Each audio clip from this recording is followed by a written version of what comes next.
Hey everybody, welcome back to our Neck of the Woods.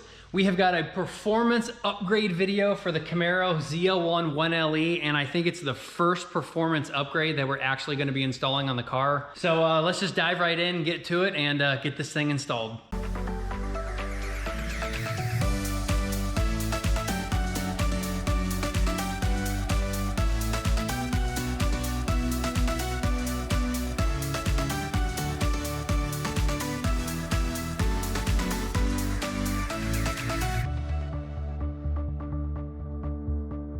All right, so we do have some performance upgrades on the Camaro. We've got a cold air intake and we've got a catback exhaust. Neither of which I think are really performance upgrades. I mean, the catback exhaust probably added 0 horsepower. And if you guys know from our video last summer, we know that the cold air intake added, I think, somewhere around like 11 horsepower or so.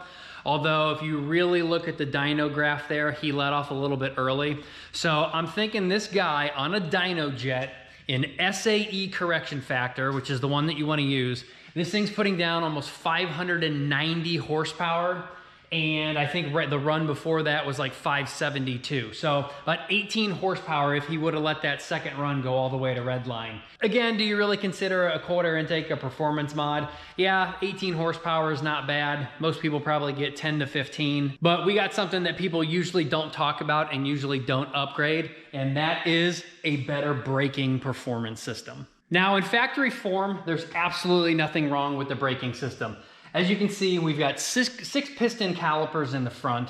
They're absolutely massive. This thing I think is almost 15 inches in diameter, and I think the factory width is like well over 1.25 inches. But these things are absolutely massive. The brake pads are good. The only thing Chevy recommends is to change out the braking fluid if you are gonna go to the track, because the factory like DOT4 fluid apparently isn't resistant enough to heat, and when you're out on a racetrack you can boil the fluid, so they actually want you to put a boiling or racing fluid inside of here before you go to a track day. But again, in stock form, this thing handles like a dream. When Aaron and I were at Nelson's Ledges last summer and did a track day, that is a very, very low braking track. I mean, you're barely just tapping on the front straight, I think in turn 4, maybe in the kink, and coming into like 12 and 13, but you're literally just tapping. However, that day there was a Focus, Ford Focus like RS or something, and he literally caught his brakes on fire. He was in the novice group, so I don't know if he was doing something wrong, but you can overheat your brakes. But for this car being as heavy as it is with Aaron and I in it, the braking system was absolutely phenomenal, and I don't think you really need anything besides this. However, brake pads and everything are really set up for what the manufacturer wants. And if we look at the stock tires over here, the stock tires are technically a street tire. It's got some rain channels in here, obviously. It's got 3 going through the middle, more on the inside, and then not really anything here on the outside. So while that is a ultra high performance summer street legal tire, it is the Goodyear Eagle F1 R3 or 3R, and I think the regular ZL1 only comes with the regular 3. I think the 3R for this car, that's actually like a racing tire. So it's very sticky, it does its job very well, but if we start upgrading things like tires, for example, we have a racing slick on the car now where there is absolutely 0 rain channels, and there's just every now and again these little divots in here. If you're upgrading your rubber, which a lot of people don't realize, your rubber is actually what's best for a car braking. It's that stickiness to be able to grip on the road. When we start changing those things out, other things can start to fail, because if you've got a racing tire and you're braking later and later, you're gonna start overheating things. So before we actually take these slicks onto the track, we do want to upgrade the brake pads to an actual racing compound. Because if these things overheat at, I don't know, let's say 1600 degrees Fahrenheit, then we're gonna get brake fade and we're not gonna be able to stop, especially at like tracks like Mid-Ohio that are extremely heavy on braking.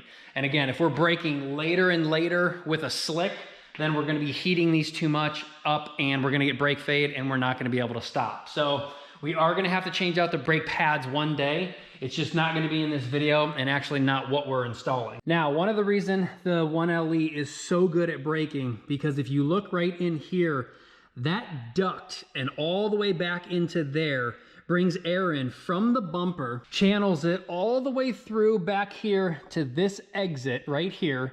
And then these plastic scoops right here, basically, let's just call it wirelessly, brings the air in from here, comes around this scoop, and it basically throws it in the back of the rotor. And if you notice, the back of the rotor made to look different than every other car, that is because there is no dust shield on the back side of this rotor, which means all the air that gets thrown at this guy right here, it all goes into the back of the rotor and even all the way up into there where you can see some rust on the back of there, which means you have more cooling ability to get back through here and then go out through your vanes and stuff in through your rotor and help cool this thing off a lot more. But as I jokingly says, it wirelessly sends the air through there. We don't really want that. We want what race cars actually have, and that is more of a direct line. And what I mean by more of a direct line of cooling is if air's coming out through here, picking up through here, and just going all the way back into here kind of wirelessly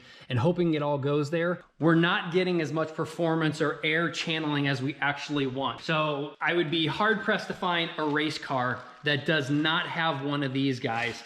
And this is a 600-degree temp silicone tube that we're gonna basically bolt to the inside of this air duct right here. It'll connect to the inside or the back side of this, and then we're gonna get something to bolt on to the back of the front knuckle, and it's literally going to be bringing air directly in, blowing it at the back surface of this rotor so that all of the air can come out through these vanes and cool this thing down a lot more. So we've got the stickier tires. We're gonna get the higher temperature brake pad. We want more of a direct line and direct cooling at the back of this rotor to keep everything nice and pristine so that we can stop. We don't have brake fade, we don't overheat. And the last place that you wanna wreck, especially at Mid-Ohio, is on that back straightaway and going off into the beach where it actually lips up before you go into the beach. And that is a scary place to go off, or even when you're looking out to the left and seeing how far down it is. Not a place you want to go off and have your brakes fail. Now, this is a little bit heavy of a mod. As you can see again on the 1LE, we've basically got that little duct in there to kind of channel the air towards the back of this rotor. These are the brake duct cooling fins, whatever you want to call these, channeling devices. These come off of a Camaro SS, and we bought these for like 30, 40 bucks that we never ended up installing because they are much bigger, but I don't like the fact that only that little lip right there is actually diverting the air as opposed to the factory one where it's a much bigger scoop. But even those fail in comparison to the Blackwing, which you're seeing right here, of how much bigger and wider and more scooping that it can do. Many people have done that upgrade so far and have not had problems, and they didn't really notice that big of a difference in brake fade or anything. But again, we just want to go ahead and add a performance part here that brings air directly into the back of this thing. And I think it's just going to be a sick upgrade and make this thing a lot more race car. Again, especially when people know what they're looking at or know what you're talking about when they start seeing this high temp silicone tubing. Now, this kit is brought to you by RM Motor Works, and basically we've got some 3D printed ducts that are going to bolt to that factory backside there. The hose obviously bolts to this side, and then we've got what looks like a CNC machine piece of aluminum and a bracket that they bolt onto. And this guy basically bolts onto the back of the knuckle, where obviously that's where the front of the hose will go to. And then you've got all of this air blasting right inside of that rotor again, where it will disperse out, going out through the vanes and everything. And again, just a lot more direct line. Now, I was able to pick up this kit off of somebody who never installed it, so it's a brand new kit. I did not pay that much for it, but if you go to RM Motor Works, you'll see that this kit costs about $450. But again, I paid nowhere near that because I bought it used, and used, never installed. So brand new kit, and it was a good deal. Again, I can't wait to get this thing on. So it looks like it's gonna be bolting onto the back of the knuckle that we really can't get to. So we are unfortunately gonna have to just pop off the caliper, pop off the rotor, and then we can get to some bolts in here to actually get this thing secured. But I guess without further ado, let's just go ahead and get the thing installed. Oh, and if you guys are wondering how I got the car up off of the air, no, I did not pay $1,000 yet for a jack. But what I did end up doing, I had to go to the store and get 2 of these like scissor jacks over here, which seem to work very well. It is hard to crank up, so I do have my 750 impact here, and it was able to get a socket basically around the end there, and then basically just screw it up with the drill, so it's like no work to me at all. And then for added extra security, we've got our jack tray here. I did put some jack stands under here, which there's some internal pinch welds. And now basically this thing is like 4 points suspended up off of the lift where the thing really can't go anywhere. And it is really locked in and secured. Nothing is on the ground 100%. Each jack is still pushing up some pressure, but then some of the weight is pushing down on these jacks and these rubber boots here that I got for the jack stands that again are holding that pinch weld. So a little bit more work, I guess, than just sliding a tray under here and pushing up, but it really is not that bad when you've got power and you can just scissor this thing up on each side, slide this guy under, and then you're ready to go. All right, so first thing first, we are not gonna need this anymore. And in fact, it's even gonna be in the way. So, doesn't matter if you got a Blackwing or a regular Camaro, or even this 1LE, this is just not needed anymore. In fact, I might be able to even sell those. Is there anybody with an SF that might want these? To get the factory 1LE brake cooling ducts instead? All right, next up, we gotta get this caliper off, and then we gotta get it suspended. It's an 18mm socket, and this thing is Loctited on, so you are gonna need power. I saw someone on the forums or on the Facebook page the other day. He's like, guys, what am I doing wrong? I cannot get my caliper off. I mean, every like 1/8 of an inch, I'm like stressing myself out. I can't get it off of. And I'm trying to like replace the caliper or change something out. And we're all like, yeah, sorry, dude. It's yellow Loctited on. I don't know if yellow from GM is heavy or medium, but you do need power to get this thing off, and maybe even go out and then back in and out again to get it all the way out, because it is extremely, extremely tough Loctite holding these guys on.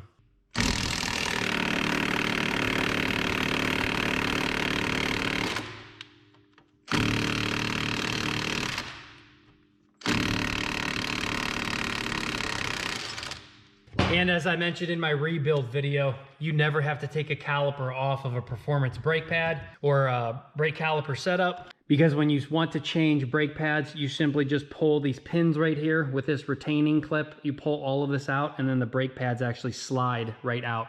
You don't have to remove the caliper like you do on a normal car.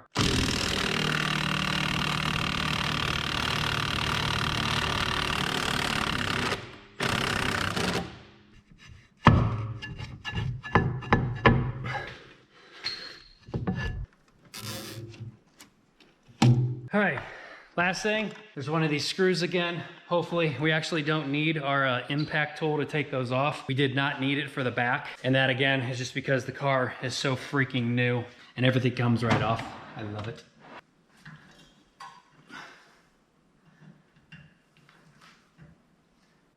All right, we might need a little persuasion on this one.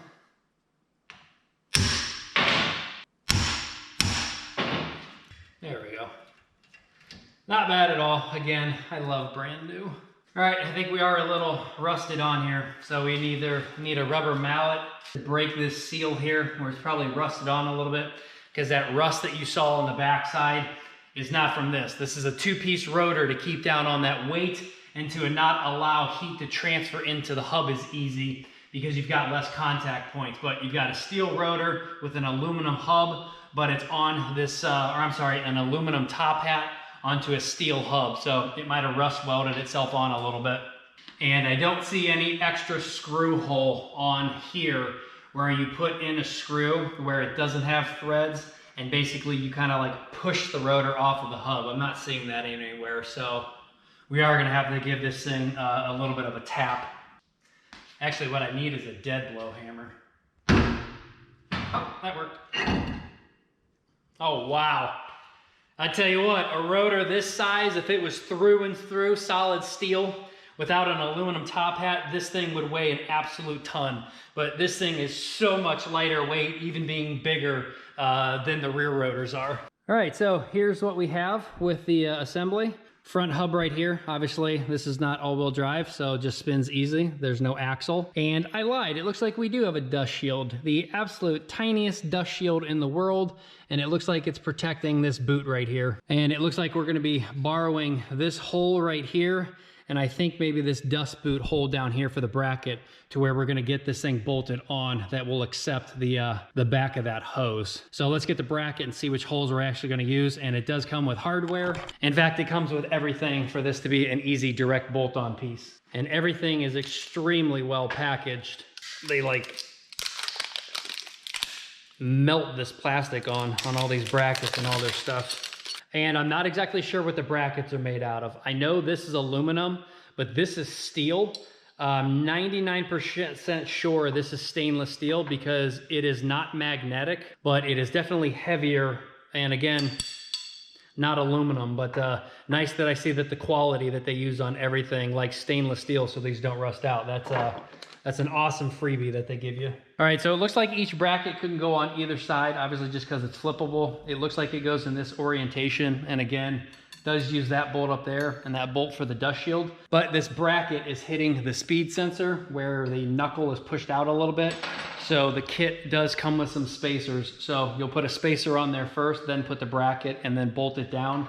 And that basically just spaces this guy out just a hair so that it's not hitting or rubbing on anything. Oh, and before we bolt these down, we definitely want to put some Loctite on here since this is a braking system and we don't want this falling off and getting loose anywhere in here. All right, so these are side specific. This notch out right here obviously follows this notch here.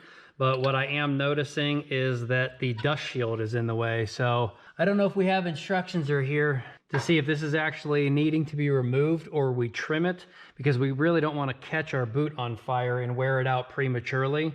But let me jump online and make sure that we don't actually, before we tighten anything down, but this obviously cannot go in here at the moment because this dust shield is in the way. It can't go down further to be attached. But let's see if we actually have to remove this or if we can just trim some of the metal a little bit. All right, if you're looking at the picture that I'm looking at right now, it looks like the dust shield gets completely removed. And that's because they have upgraded to probably what looks like an SPL type of traction or tow arm right here.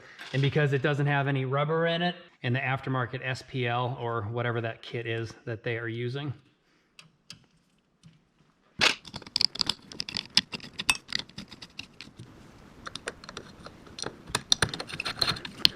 All right, so I tightened it up more so with an Allen. We've obviously got the Loctite on there, so we should be good to go. So next is these guys, these 3D printed brake cooling ducts, I guess, if you will. I gotta see which way they go because they are specifically mounted left or right. The bracket you could put on each side, doesn't matter. These are side specific just so they fit the groove of the bracket. And then these obviously sit on one way or another, but it looks like they give you rivets to put them in. So there's already holes drilled in these guys. It looks like it's only held on by 2 rivets on the left and the right. So looks like we have to kind of drill in to the factory plastic and then place one and then I guess rivet it. I do have a riveting gun, thank God, or I wouldn't have been able to do this. But I guess even if you don't and you wanted this more securely, I guess you could put a nut and washer through here and open this hole up some and make it a little bit tighter.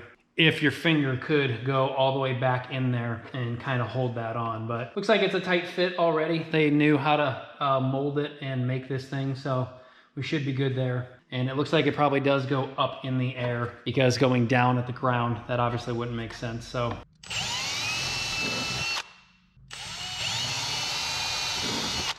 all right, it looks like those went in plenty far enough. And by in, I mean there's enough of the OEM plastic that it's inward. And I didn't just drill through like right on the edge.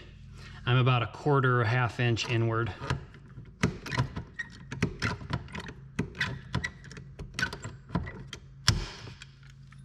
All right, it's not bulletproof, but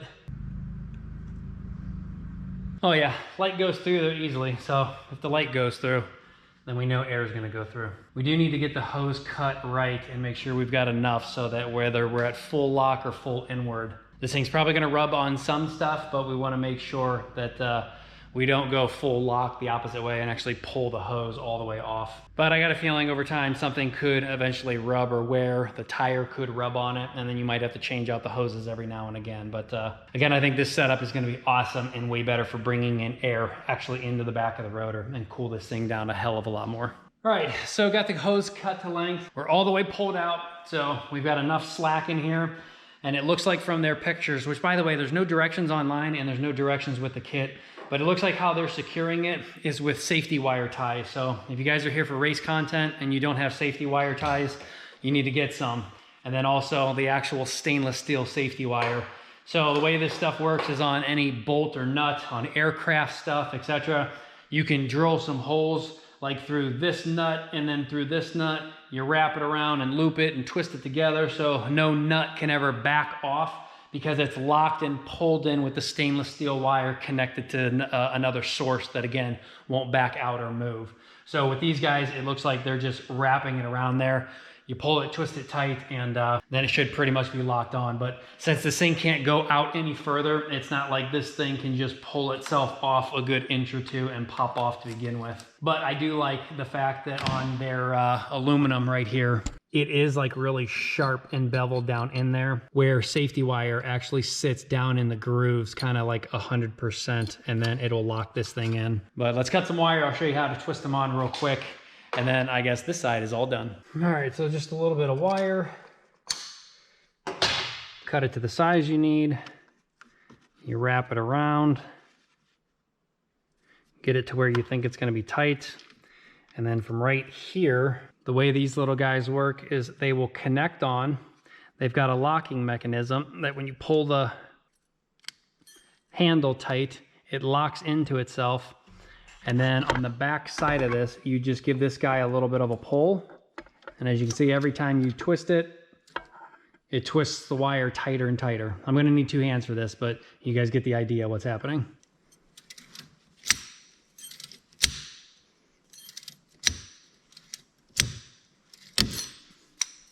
And then that'll either break like it did because it got so tight, and then you can push the sharp part down and away so it doesn't touch anything. Or if it's not on there super, super tight when twisting, you just let go of the locking mechanism and then you can come by and snip that off and be done. All right guys, done and done. We're safety wired on, everything is perfect. Just an FYI, they do make different thicknesses of safety wire. I did snap one of those as I was tightening up. This is actually pretty small stuff. It's only 0.83 millimeter or 0.032 inches. So they do make thicker stuff that can hold tighter things. This is really for like micro little bolts, like some 10 millimeter nuts and stuff that I did on my race bike, where there's certain things that you have to safety wire per the rules and regulations. But if you are finding stuff breaking a lot easier, you can up your game and get a much thicker, harder wire if need be. All right guys, we got it done. Everything looks good from down here. I am noticing up there on that brake line, I don't know if you can see it, it's like silver. It is touching it on both sides. So like right there, it's ever so slightly touching it. But that brake line does have a heat shield around it, so that should make it last. That silicone hose like won't be rubbing on anything and like getting into the brake line. But one thing that we did not install is the kit did come with a mounting plate for if you have stainless steel brake lines and you lose your factory mounting surface. You can go ahead and like bolt that to some part of the car. I actually have to go in and look once again, try to find pictures online where that bolts to. But if you've got stainless steel brake lines, it basically gives you something to like zip tie to or bolt something to or something, but it's just a little bit extra piece that they give you. But we did not need to add that on today. Now I am glad I got the factory little scoops off. Both sides of the car actually were rubbing. Inside of the tire here, they've got wheel weights like on the way inside, and at full lock, those wheel weights were actually rubbing on the factory scoops. So I'm glad I got rid of those because now I don't have to hear that anymore. But we will have to go for a drive sometime and make sure that we're not hearing anything. Come back here and look to make sure obviously that the wheel isn't like chewing into the silicone or anything. But I think that's the easy job to do, about an hour or so to do. As long as everything comes off. The passenger side was a little bit harder to get off. I had to really hammer on that rotor because it was really sticking. And hopefully I don't have to have those off for a very long time, but next time I do, I'm definitely gonna have to put some like anti-seize, just a little dab around the area, just so it pops off easier. Because that sucks that aluminum and steel are basically getting kind of like rusted onto each other, and I can't pull them apart. So coming up in some next videos, we will go ahead and maybe get the brake pads and throw those in. And one racing thing that I still have to do is, if you guys remember, the car was overheating in my book at like 270 degrees Fahrenheit on a track day where it was only 60 degrees. In fact, I was wearing a hoodie the entire time. And that is that we need to go ahead and take off this oil cooler. This is one of 11 heat exchangers on this car. And this is an oil to water cooler. These lines right here are coolant, and they go up to the main radiator line, and then bolted to the side of the oil pan here, there's some internal passageways where oil will leave the oil filter, run through like the side of the oil pan where they're technically not mixing inside of the pan. It'll come into this cooler, go back out through the filter, and then go throughout the car. Well, we've got a device here that we're gonna replace this stupid thing, because that little thing is not doing absolutely anything for heating and cooling. In fact, it's probably only heating up my coolant by, you know, your coolant wants to be about 220 degrees. Well, if the oil's 270, it's probably heating up my coolant, but my coolant may be cooling down the oil just a little bit. But that thing is so small, it's absolutely stupid. So we're gonna unbolt that thing, we're gonna run our own lines, and we're gonna come up here and we're gonna put in another oil cooler. So this thing technically will still have 11 coolers instead of 12 because we're getting rid of one. But we're gonna put one right here, right in the front of this bumper, and it's gonna be a massive oil cooler and an oil cooler only. So we will block off and delete the lines so that the oil and the coolant no longer are like communicating with each other. And we'll have something much better to actually cool the oil down. So that'll be in another video coming up. But if you guys like this video, hit a thumbs up. If you want to see more content on the ZL11LE, let me know. We'll go ahead and get some more stuff going and some more track days, hopefully this spring and summer. And until next time, I'll see you guys later. Take care.